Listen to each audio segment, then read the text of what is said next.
Irmãs, preste atenção aqui em mim nesse momento, né? Chegue mais pessoas. Nós vamos começar o nosso culto.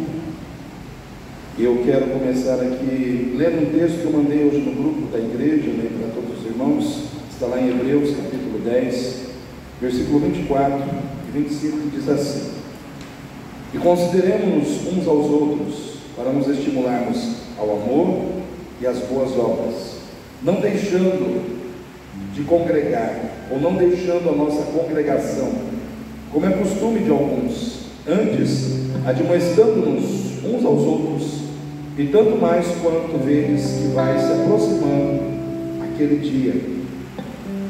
O propósito de ser igreja não se cumpre na minha vida individualmente, nem na sua vida individualmente. O propósito de ser igreja se cumpre na nossa unidade. O que é a igreja? É a unidade dos salvos, é a comunhão dos salvos. Então, quando a gente pensa numa igreja universal, é a unidade de todos aqueles que estão em Cristo. Todos aqueles que estão em Cristo no mundo, embora estejam distantes, estão unidos pela fé em Cristo Jesus. Isso é uma igreja universal do reino de Deus, a verdadeira igreja universal do reino de Deus. Mas existe a igreja local. O que é a igreja local? É aquela igreja onde um grupo de pessoas, que às vezes moram perto umas das outras, resolveram congregar tudo num local só. E ali nós formamos um corpo, nós formamos uma igreja local. E essa igreja local, ela precisa ter uma identidade, que é fundamentada na nossa unidade. E para nós termos essa unidade, precisa ter um ambiente onde a gente se reúne, que é o templo. Então o templo seria a identidade física da igreja. Deus precisa ter um local onde Ele é cultuado, onde Ele é adorado, onde Ele é a autoridade máxima. Isso não acontece na sua casa e nem na minha, porque na minha casa e na sua casa a autoridade máxima somos nós.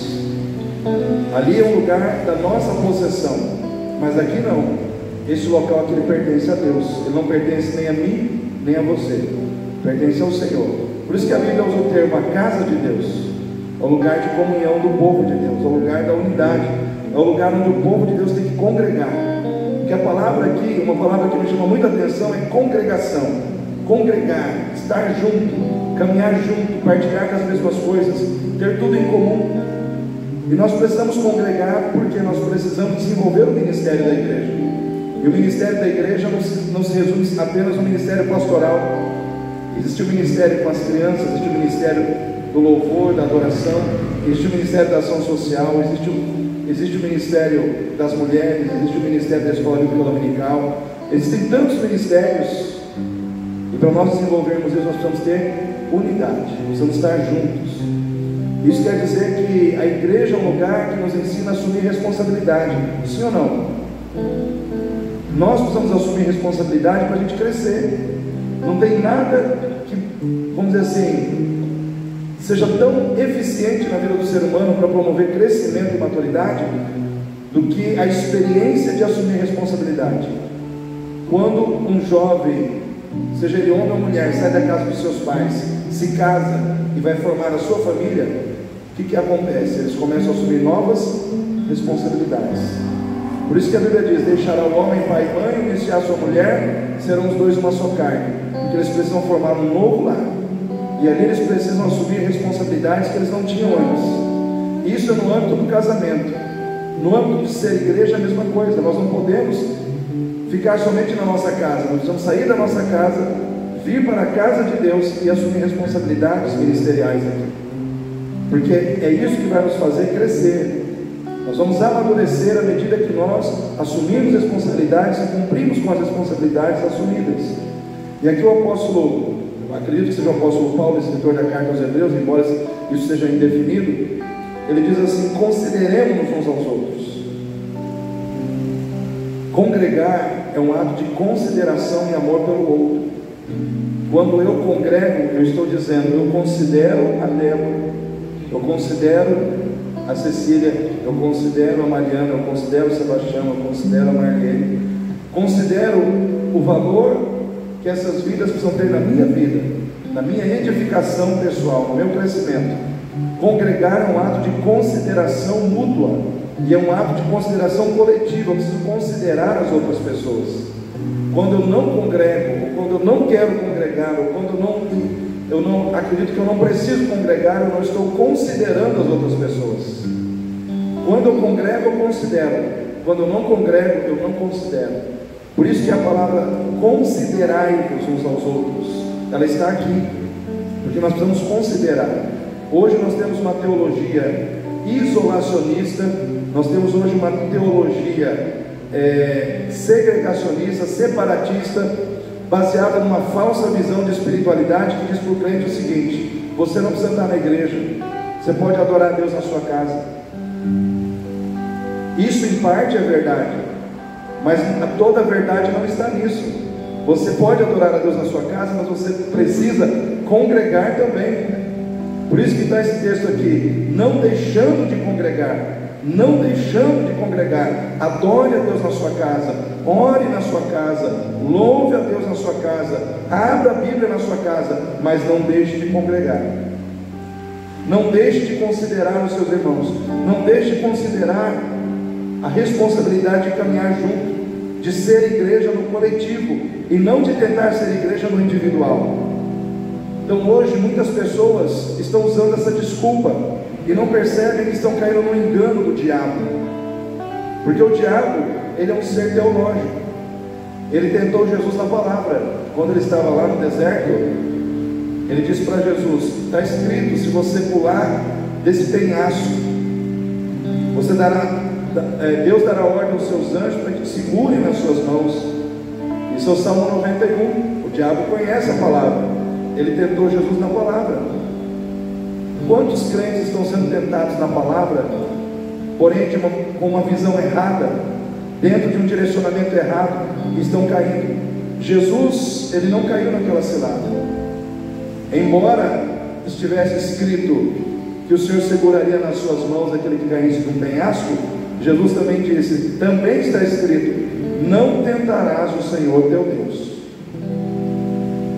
Ou seja, Jesus conhecia a palavra para não cair numa cilada.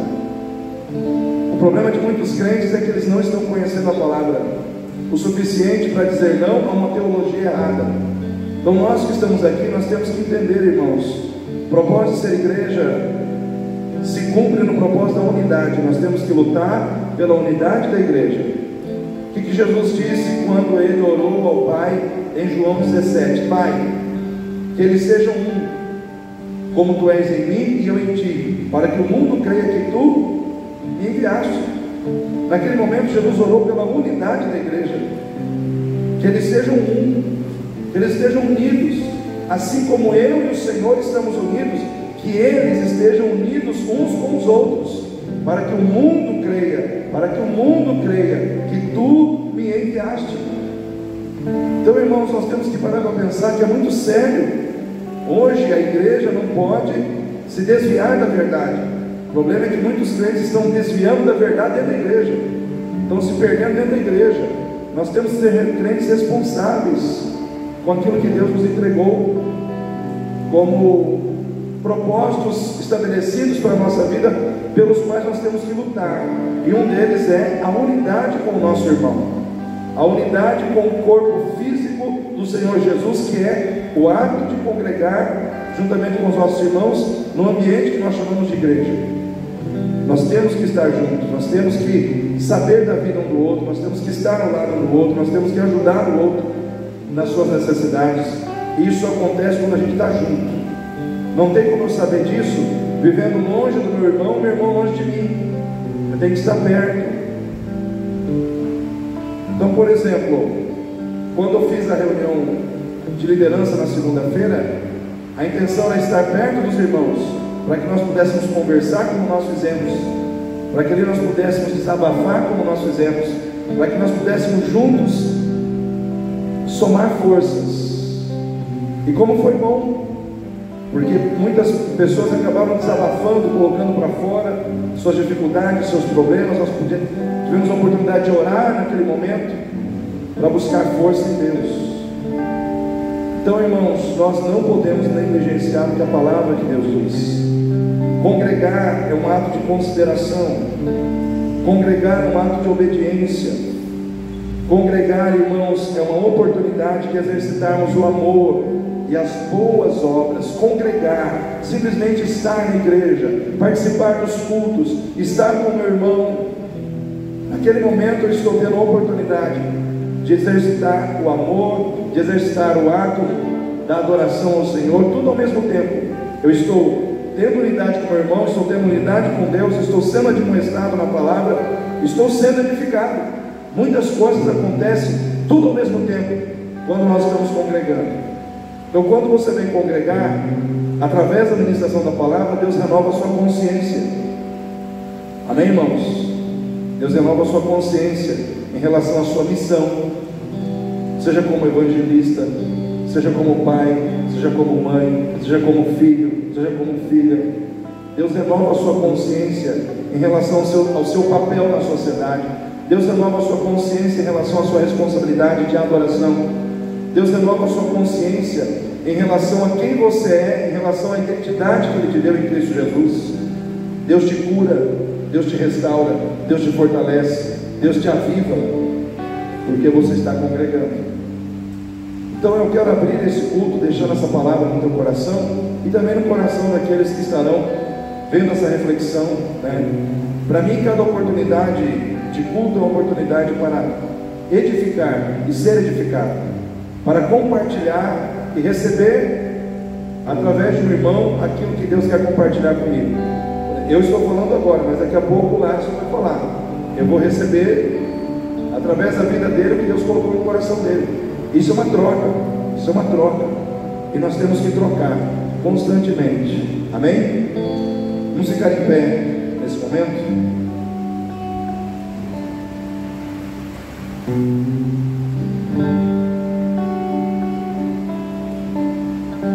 Feche seus olhos. Querido Deus e Pai, nós queremos te adorar, te bendizer, te entronizar em nossas vidas, reconhecer que o Senhor é Deus, que nós somos teus servos, que nós somos teus filhos, que nós precisamos do Senhor a cada dia e cada dia mais nas nossas vidas. Deus, nos ajude a permanecer caminhando na verdade, nos ajude a permanecer caminhando na direção certa, sem nos desviarmos do alvo, Senhor, e sem nos confundirmos acerca daquilo que o Senhor deseja de nós e para as nossas vidas. Deus, em nome de Jesus,